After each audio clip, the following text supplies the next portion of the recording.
j'espère que tu vas bien et que tu passes une agréable semaine. Pour les nouveaux et ceux qui ne me connaissent pas, moi c'est Wijden et tu peux me retrouver sur Instagram, c'est Wijden Kaba et je te le mets juste ici. Aujourd'hui, vas-y, je vais faire comme les youtubeuses. J'ai reçu beaucoup de messages pour vous faire une vidéo sur mes astuces de voyage.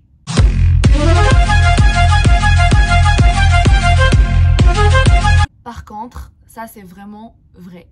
Mes amis me posent toujours des questions par rapport à mes voyages en général, par rapport à mes astuces de voyage. J'avais pensé à faire une vidéo sur travel tips, sur les astuces de voyage, le budget, comment choisir la destination, c'est quoi les liens que j'utilise. Si le sujet t'intéresse, regarde jusqu'à la fin de la vidéo. Et si la vidéo ne t'intéresse pas maintenant, t'inquiète pas, tu vas revenir et tu me trouveras. Je bouge pas de ma place. Alors aujourd'hui, je parlerai sur les 11 clés pour optimiser le coût de mon voyage. Optimiser, je sais même pas d'où ça sort ce verbe. Personnellement, je fixe le budget avant de choisir ma destination. Cela ne t'empêche pas du tout de choisir ta destination et après fixer le budget. Ça reste un choix personnel et tu fais ce qui te semble le plus cohérent. Alors, le premier point clé à savoir dans les astuces de voyage, et comme je viens de dire, dans les astuces de voyage, pas dans mes astuces de voyage, c'est prévoir à l'avance ton voyage. Il faut anticiper ton voyage à l'avance et combien de jours tu resteras.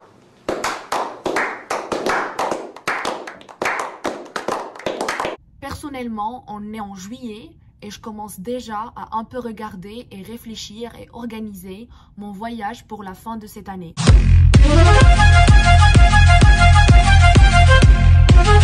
Je ne fais pas ça et tous mes voyages ont été décidés sur un coup de tête et du jour au lendemain. C'est la réalité, il faut toujours prévoir en avance. Si tu prévois en avance, c'est logique que tu vas payer moins cher. Si je regarde des voyages tout de suite pour aller par exemple à Malte en fin de juillet, en août, c'est normal que je vais trouver des billets entre 300 € et 500 € parce que c'est très proche. Le deuxième point, c'est se poser la question. Est-ce qu'on va voyager tout seul? Est-ce qu'on va voyager avec une personne ou est-ce qu'on va voyager avec un groupe de personnes? Pourquoi cette question? Peut-être que tu vas trouver ça débile, mais c'est très important. Le budget et les charges ne sont pas les mêmes. On va les partager. Prendre une chambre dans un hôtel 4 étoiles, une personne, c'est pas la même chose de partager cette chambre avec quelqu'un. Donc, lorsqu'on se décide, est-ce que tout d'abord on va voyager seul ou avec une personne ou avec un groupe de personnes, on a déjà une idée un peu sur le budget. Est-ce qu'on va donner un peu plus? Est-ce que par rapport, par exemple, à l'accommodation, on va un peu réduire? Donc voilà, par rapport aux courses par exemple. Donc là, on est en train quand même un peu de regarder et de voir à 360 degrés. Le troisième point, c'est fixer le budget. Et cette étape se compose de 4 parties essentielles. La première partie, c'est le transport. Qu'est-ce que je veux dire par le transport? De la maison à l'aéroport et de l'aéroport à l'endroit où on va s'installer. De la maison à l'aéroport, qu'est-ce qu'on va prendre? Est-ce que c'est quelqu'un qui va nous déposer à l'aéroport? Est-ce qu'on va prendre les transports en commun? Est-ce qu'on va prendre une navette ou est-ce qu'on va prendre un taxi? C'est pas la même chose. Et la même chose de l'aéroport, de l'endroit où on va y arriver, à l'hôtel par exemple où on va s'installer, il faut voir la même chose. Est-ce qu'on va prendre la navette? Est-ce que c'est quelqu'un qui va venir nous chercher? Ou est-ce qu'on va prendre le transport en commun ou un taxi? Donc c'est les choses qu'il faut vraiment qu'on n'en pense pas et qu'il faut y penser et qu'il faut prévoir. Le deuxième point, c'est le billet d'avion. Donc le billet d'avion, ça dépend de la période. Si on est dans la période estivale, par exemple l'été, là on sait très bien qu'il y a une différence. Si on est dans une période de vacances scolaires, on sait très bien que les prix augmentent. Donc c'est aussi, ça dépend de la période et c'est ce qu'on va utiliser après, c'est le comparateur qui va nous aider à avoir un prix un peu bas de ce qu'il y a dans le marché. Le troisième point, c'est l'accommodation. L'accommodation, c'est il faut aussi se poser la question et il faut se décider. Est-ce qu'on va rester dans un hôtel, dans une auberge de jeunesse, dans un Airbnb, dans une chambre chez l'habitant? Donc tout ça, c'est des questions qu'on doit poser à nous-mêmes pour savoir combien on va poser comme budget. Le quatrième point, c'est les séjours. Et les séjours, y compris les activités qu'on va faire, les restos qu'on va faire aussi, si on a envie de faire des restos. Par exemple, moi je dis que le soir j'ai envie de faire que des restos, donc il faut penser à ça. Il faut penser à tout ce qui est première nécessité. Est-ce que par exemple, si tu prends un Airbnb, ça veut dire que tu vas faire les courses? Tout ce qui est transport en commun. Est-ce que tu vas louer une voiture? Est-ce que tu vas prendre un vélo? Donc ça, c'est vraiment des trucs qu'il faut chercher à l'avance et qu'il faut y penser avant de poser le budget ou le moment où on est en train de poser le budget. Le quatrième point, il faut se décider. Qu'est-ce que je veux dire par il faut se décider? Il faut savoir ce qu'on veut. Moi, par exemple, j'ai envie de me baigner, de me bronzer, de rester au bord de la mer. Donc, c'est des questions qu'on se pose pour choisir notre destination.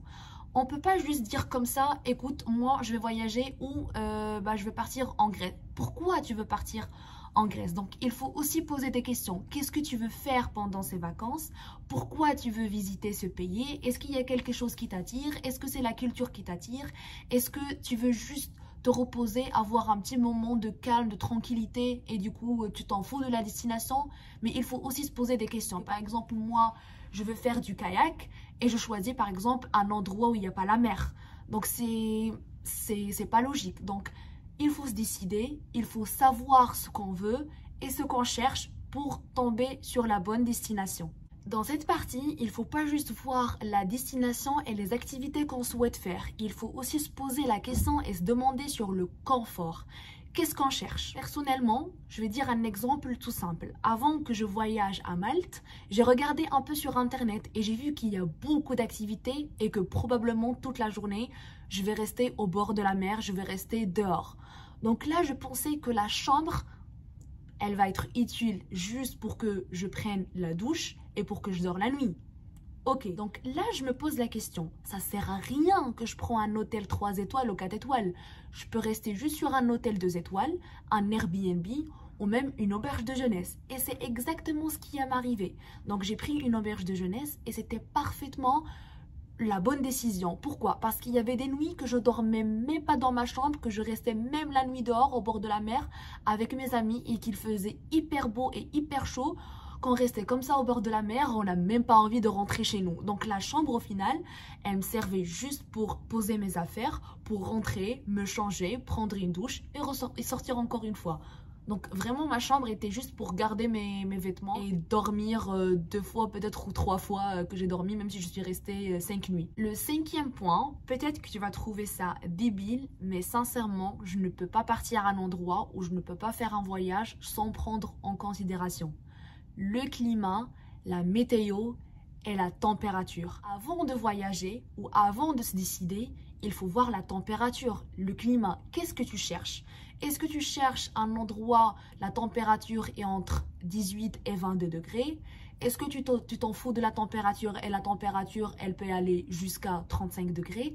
Ça dépend de ce que tu cherches. Donc, il faut aussi regarder ça. Par exemple, je sais qu'à Malte, elle peut aller jusqu'à 34-35 degrés. Et à Ibiza, par exemple, elle peut aller jusqu'à 38-39 degrés. Donc, peut-être que moi, j'ai pas une tolérance jusqu'à 39 degrés. Peut-être que ma limite, c'est 30-31 degrés. Donc là, on commence à éliminer. Ça veut dire qu'au début, tu as posé la liste de ta préférence de l'endroit où tu veux aller. Un endroit ensoleillé, il y a la mer, il y a des activités, nanana. Et bah, du coup, là, il y a un autre critère pour moi.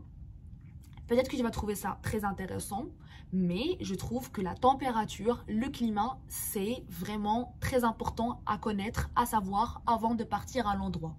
Du coup, voilà, j'ai changé ma position et il y a beaucoup d'espace ici parce que je compte partager des trucs avec vous. Le sixième point, quand tu décides de voyager et tu ne sais pas si le pays demande ou oblige d'avoir le visa avant de venir, c'est facile. Dans le site, tu rentres quel passeport tu as. Si tu es marocain, tu mets un passeport marocain. Si tu es français, tu mets un passeport français. Et du coup, tu auras toute une liste avec différentes couleurs: bleu, orange, vert et rouge. Ces couleurs, c'est quoi leur signification? Rouge, ça veut dire que c'est interdit de partir sans avoir le visa. Ça veut dire que tu ne peux pas y aller juste comme ça. Il faut faire une demande de visa obligatoirement avant de partir. Le vert, ça veut dire que tu peux partir à ce pays sans aucun problème. Tu peux rester faire tes vacances et faire ce que tu veux sans problème. Le bleu et l'orange, ils sont presque pareils. Tout simplement, tout ce qui est orange et bleu, ça veut dire que c'est pas très compliqué d'avoir le visa. Soit tu fais la demande en ligne avant de partir à ce pays, ou soit dès que tu arrives à ce pays, là tu peux faire la demande de visa. Mais ça dépend. Je donne un exemple tout simplement. J'allais faire mon stage en île Maurice. Comme j'ai une nationalité marocaine, l'île Maurice, on a le droit d'y aller sans avoir de visa. Mais là, c'est les conditions qui sortent. Si je reste à une période inférieure à 2 mois, là, c'est pas grave, je peux rester en île Maurice sans aucun problème. Mais si je souhaite rester plus que 2 mois, par exemple, j'avais un stage de 3 mois, là, je peux y arriver à l'île Maurice et là, je peux faire sur place la demande de visa et je dis comme quoi je vais rester pendant une période de 3 mois. Donc, ça dépend du pays, ça dépend les consignes de ce pays. Avant de commencer la recherche sur le comparateur des vols et destinations, le 7e point que je te conseille, c'est le changement de VPN ou utiliser le navigateur privé. Pourquoi? Parce que quand tu utilises le navigateur privé, on ne peut pas détecter où tu es. Donc, logiquement, tu auras des prix qui sont très bas par rapport à ce qui est sur les sites, sur un navigateur normal. Ou si on fait un changement de VPN, d'ailleurs je l'utilise souvent pour regarder des films sur Netflix parce que c'est pas pareil quand tu es au Maroc, quand tu es en France ou quand tu es aux États-Unis, tu n'as pas les mêmes films sur Netflix. Donc c'est un truc que moi sincèrement je l'utilise souvent pour les films, mais ça marche aussi et parfaitement quand tu commences à faire tes recherches des destinations, les hôtels et les vols. Le prix descend. Maintenant, on est arrivé à un point qui est aussi très essentiel. Le 8e point, c'est le comparateur de vols et destinations. Sincèrement, là vraiment, je vais parler sans réfléchir. Je connais 2. Je connais Skyscanner et je connais Kiwi. Mais ça fait 3 ans que j'utilise Kiwi. J'ai jamais changé Kiwi. Je compte pas le changer parce que vraiment, c'est un comparateur de destination, de vol et qui te propose aussi après des hôtels. Parfait. C'est un site qui est sécurisé, il est très bien fait, le design et la facilité, il est très facile à utiliser. Tu as beaucoup de critères, tu peux choisir ce que tu veux, il te propose beaucoup d'horaires, il te propose beaucoup de choix. En plus, quand tu commences à devenir un client fidèle, tu commences à avoir des réductions. En vrai, j'ai toujours des réductions entre 10%, 15%, j'ai jamais eu plus, mais j'ai toujours quand même des réductions. Donc, que je souhaite rajouter dans cette partie, si tu n'as pas un grand budget, tu peux choisir la destination la moins chère. Tu regardes le comparateur de vol, tu vois par exemple que Malte c'est moins cher que Ibiza, mais toi tu aimes les deux, mais c'est juste que tu as une préférence pour Ibiza, vas-y, go pour Malte. Pourquoi? Parce que c'est une occasion pour faire ce pays, ce qui est un très beau pays, et c'est sûr que tu auras l'occasion pour faire Ibiza, c'est sûr et certaine, je suis sûre et certaine que tu auras par exemple l'occasion de faire cet endroit. T'as pas le bon budget maintenant, ça veut dire pas que tu n'auras pas le budget après, ou d'ici quelques mois, ou d'ici une année, ou d'ici 2 ans. Non, vas-y, le plus important, c'est investir dans ton bien-être, c'est investir dans ta vie. Le voyage, c'est un très bon investissement, c'est que tu passes un bon moment, soit avec toi-même, soit avec des amis, peu importe la destination. Je prends toujours mes billets, soit le mardi ou le mercredi, après minuit. Comme une blague, mais c'est pas une blague, c'est vrai. Genre vers 2h, 3h du matin et ça marche très bien. Mais vraiment, non, quand je dis c'est une blague, c'est juste parce que si quelqu'un me dit, moi je prends mes billets que le mardi, mercredi, je vais pas croire. Mais c'est vrai parce que je le fais. Je prends toujours mes billets, soit le mardi ou le mercredi, j'allais mélanger entre mardi et mercredi, soit le mardi ou le mercredi après minuit, vers 2h, 3h du matin et les prix, une courbe décroissante, c'est pas la même chose. Le 9e point, et on se rapproche à la fin, c'est l'accommodation. Et sincèrement, le 8e point et le 9e point, moi je les pose dans la même main, comme ça. Donc qu'est-ce que je veux dire par l'accommodation? C'est l'hébergement où on va rester. Un hôtel, une auberge de jeunesse, un Airbnb, une chambre chez l'habitant. Pourquoi? Parce que voilà, là je suis en train de dire vraiment ma méthode, ce que je fais quand je souhaite voyager ou quand j'organise un voyage. J'ouvre 2 onglets. Un onglet comparateur de vol Kiwi que j'avais dit que j'utilise souvent et un autre comparateur d'hôtel. Je fais un équilibre. Ça veut dire que si par exemple j'ai un congé d'une semaine, mais je ne sais pas si je veux voyager pour 5 nuits, pour 6 nuits, pour 4 nuits, je ne sais pas encore. Je regarde aussi quand le billet d'aller est moins cher et quand le billet de retour est moins cher.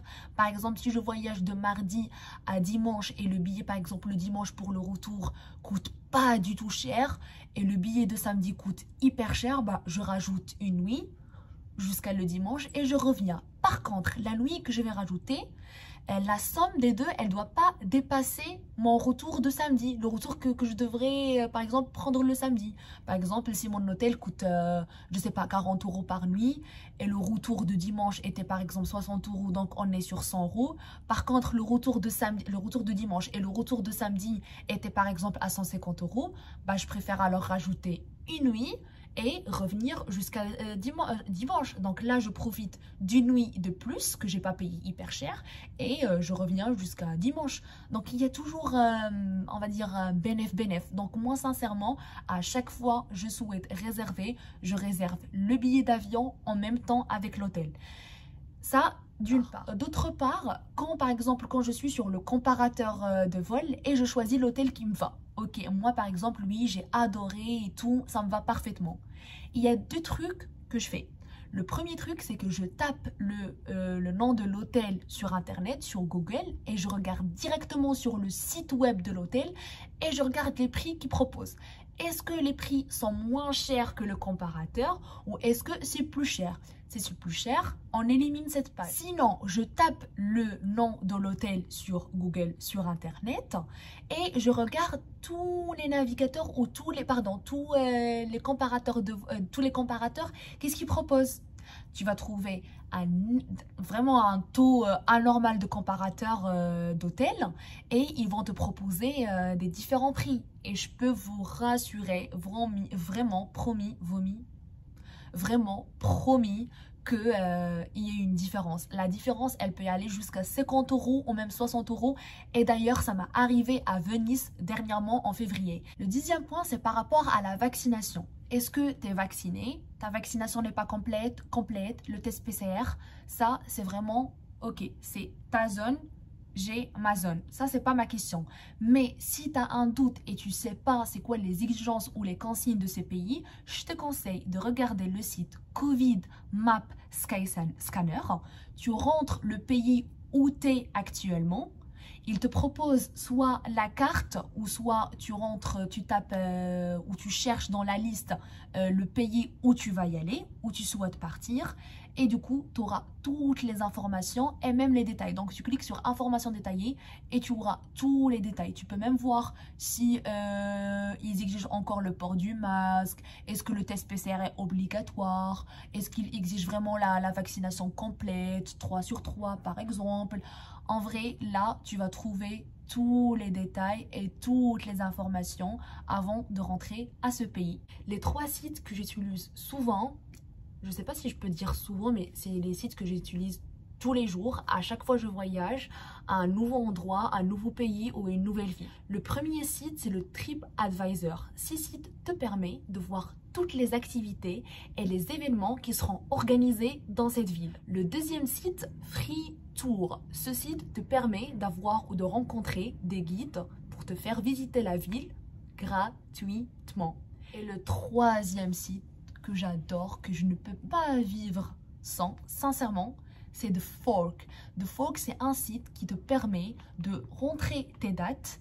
Qu'est-ce que tu as envie de manger? Par exemple, espagnol, italien, français. Et il te propose des restos selon les dates qui te conviennent. Ça, c'est vraiment un truc qui est magnifique. J'espère que cette vidéo a été utile pour toi. Si tu as des questions ou des remarques, n'hésite pas à m'envoyer un message... sur Instagram ou me laisser un petit commentaire et je vais répondre à tous les messages et les commentaires avec un grand plaisir. Sur ça, je vous souhaite une très belle soirée ou une très belle journée, ça dépend. A few moments later. Du coup, je te remercie pour le temps que tu as accordé pour voir ma vidéo et écouter mes conseils. Je t'embrasse très fort et Je te souhaite bon courage et voilà, et passer une très belle journée aux soirées et gros bisous. Salut!